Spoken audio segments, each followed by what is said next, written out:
करण्याचं काम काही मंडळी करतायत आणि त्याच्यामध्ये 7 तारखेला जो मोर्चा होता, 7 तारखेला जे आंदोलन होतं, ते आंदोलन UBTनं थांबवून 5 तारखेचा जो मोर्चा आहे मनसेचा, त्याच्यामध्ये सामील होण्याचा निर्णय घेतलेला आहे.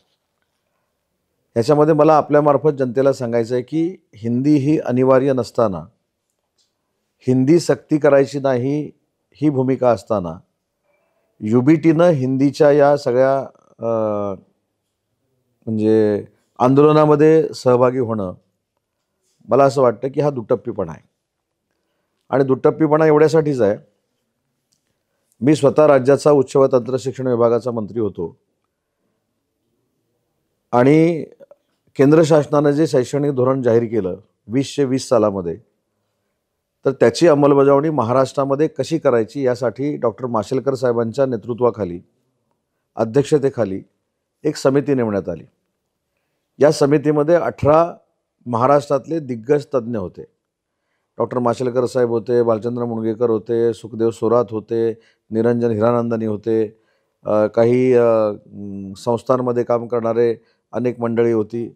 आणि त्यांनी एक अहवाल तयार केला की 1ली पासून 12वी पर्यंत मराठी ही तर सक्तीची आहेच, मराठी ही आपली मायबोली आहे, मराठी ही सक्तीची आहेच, त्याचबरोबर इंग्रजी आणि हिंदी ही 1ली पासून 12वी पर्यंत सक्तीची करावी, अशा पद्धतीचा अहवाल त्यांनी सरकारमध्ये सादर केला. 22 फेब्रुवारी असेल, पण तारीख आता मला नक्की आठवत नाही, परंतु 98व्या कॅबिनेट मिटिंगमध्ये UBTचे पक्षप्रमुख मुख्यमंत्री असताना तो अहवाल स्वीकारला गेला. आणि त्या दिवसापासून खऱ्या अर्थानं महाराष्ट्राच्या शिक्षण क्षेत्रामध्ये हिंदी ही 1ली पासून सक्तीची होणार आहे, ही भूमिका त्या सरकारमध्ये घेतली. त्यावेळी शालेय शिक्षण विभागानं देखील सांगितलं की ही सक्तीची असली पाहिजे, तो अहवाल स्वीकारला पाहिजे. आणि आता तो अहवाल स्वीकारला, ज्याने स्वीकारला, जे स्वीकारणारे त्यावेळी मुख्यमंत्री होते, ते आता मनसेनं काढलेल्या मोर्चामध्ये सामील होत आहेत. म्हणून मी सांगितलं की हा प्रचंड दुटप्पीपणा आहे. ते कागदपत्र देखील समितीचे माझ्याकडे आहेत, समितीनं काय अहवाल लिहिलेला आहे ते देखील माझ्याकडे आहे. आणि म्हणून मला महाराष्ट्रातल्या जनतेला आणि विशेषतः मराठी बांधवांना एक विनंती करायची आहे. मी देखील मराठी भाषेचा मंत्री आहे.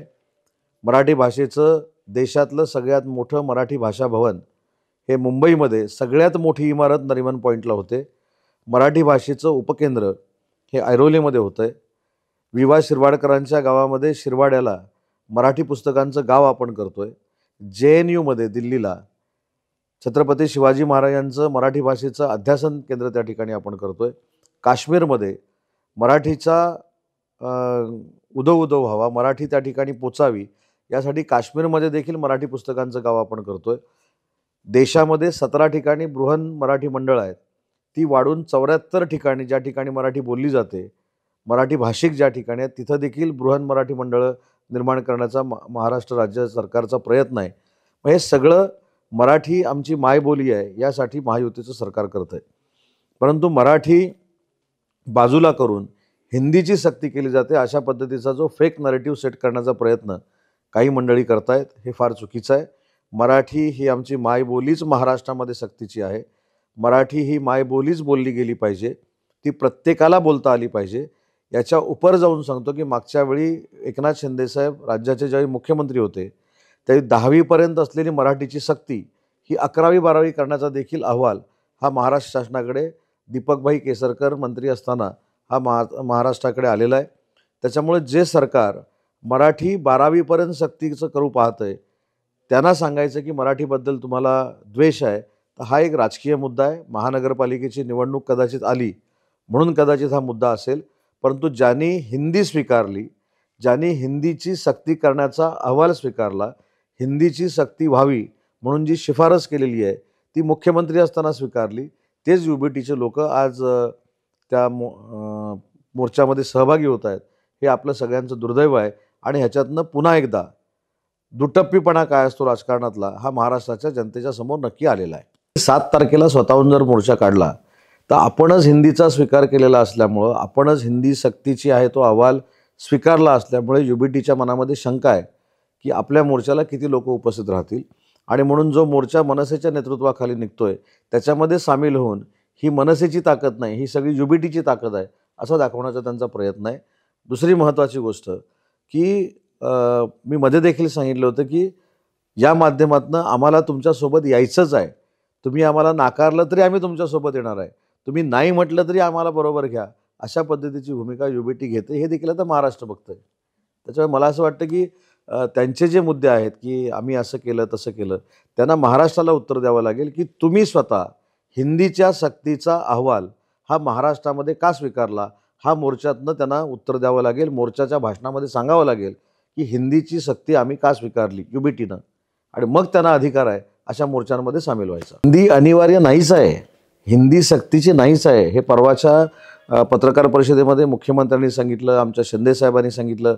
पण ज्या पद्धतीनं संविधान बदलणार आहेत हा एक फेक नरेटिव्ह लोकसभेच्या निवडणुकीमध्ये सेट करण्यात आला, तसं आता महानगरपालिका जिल्हा परिषदेच्या निवडणुकीच्या निमित्तानं मराठीची गळचेपी करून हिंदी लादण्याचा प्रयत्न सरकार करतं आहे. अशा पद्धतीचा फेक नरेटिव्ह सेट करण्याचा प्रयत्न आहे.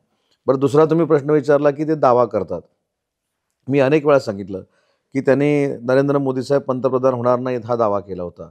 त्यांनी दावा केला होता की विधानसभेला आमचा मुख्यमंत्री होईल असा देखील दावा होता. त्यांनी सांगितलं होतं की 200 पेक्षा जास्त जागा विधानसभेच्या महाविकास आघाडीच्या निवडून येतील हे देखील त्यांनी सांगितलं होतं. चंद्रहार पाटीलसारख्या एका सच्च्या कार्यकर्त्याचा बळी देऊन त्याला खासदार करण्याचा दावा त्यांनी केलेला होता. त्याच्यामुळे अगदी सन्मानपूर्वक सांगतो की दावा करून त्याची अंमलबजावणी देखील झाली पाहिजे. आणि दोन पक्ष एखाद्या विषयावर एकत्र आले म्हणजे त्यांची युती झाली. हा जो काही डांगोरा पिटतायत म्हणजे चला चला आमच्यावर युती करा, आम्हाला तुमच्यावर युती करायची, आमची सत्ता महानगरपालिकेमध्ये येणार नाही, तुम्ही आलात तर आमच्या जागा वाढू शकतात, हा केविलवाणा तो प्रयत्न आहे. त्याच्याबद्दल काय म्हणजे फळ मिळेल हे मला माहीत नाही, परंतु हा एका विषयाचा मोर्चा आहे. मला जे युबीटीच्या काही सिनियर आमदारांनी सांगितलं, कारण ते जे म्हणतात की उदय सामंत कोण, उदय सामंत कधी आला, उदय सामंत व्यापारी आहे, एखाद्याची अडचण झाल्यानंतर असे शब्दप्रयोग होतात, परंतु तरी देखील ते माझ्यासाठी सन्माननीय आहेत.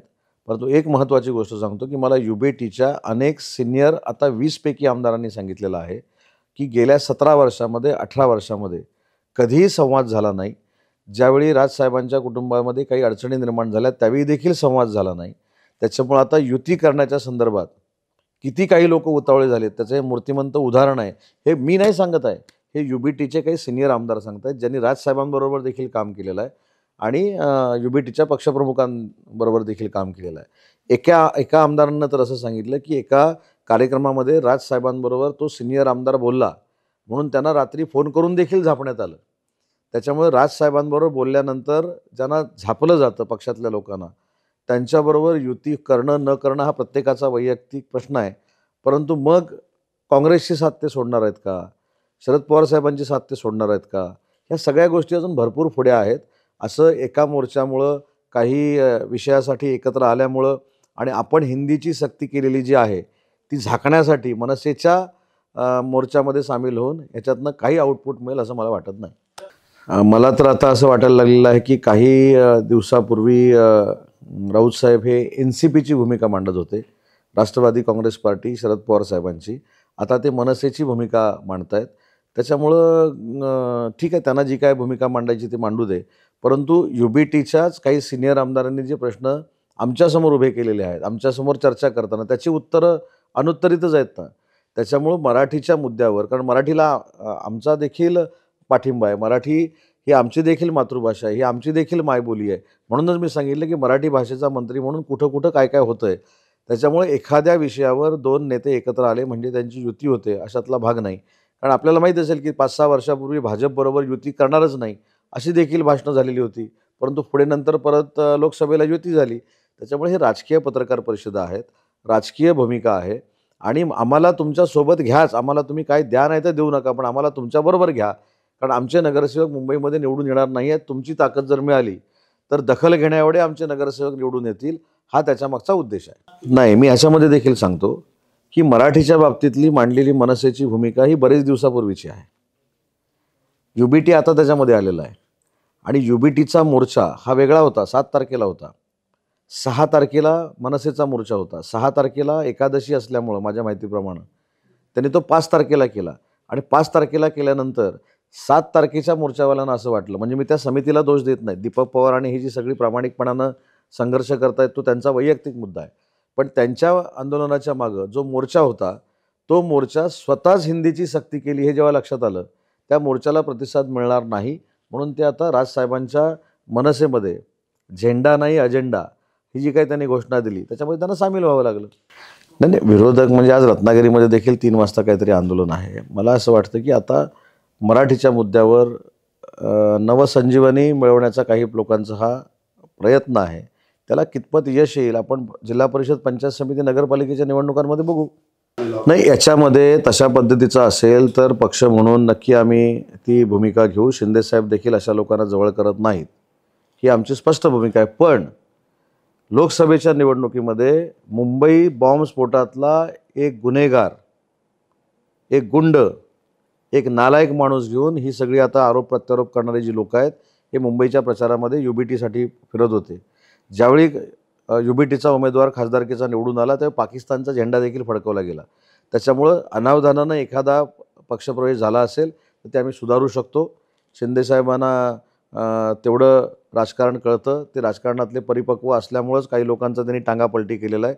त्यामुळे त्याची चिंता करण्याची आवश्यकता नाही. ते मी देखील शिंदेसाहेबांना सांगेन. पण ही देखील उत्तरे द्यावी लागतील ना की बॉम्बस्फोटातला आरोपी हा तुम्ही ज्यावेळी मुंबईच्या लोकसभेच्या निवडणुकीच्या निमित्तानं फिरवता, तो कशासाठी फिरवत होता?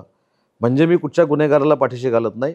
जर तो गुन्हेगार असेल, मकोका लागला असेल तर त्याला लांब ठेवण्याची भूमिका पक्ष म्हणून आमच्याकडनं घेतली जाईल. टाइम्स डिजिटलला लाईक करा, शेअर करा, सबस्क्राईब करा आणि बेल आयकॉन दाबायला विसरू नका. Times digital.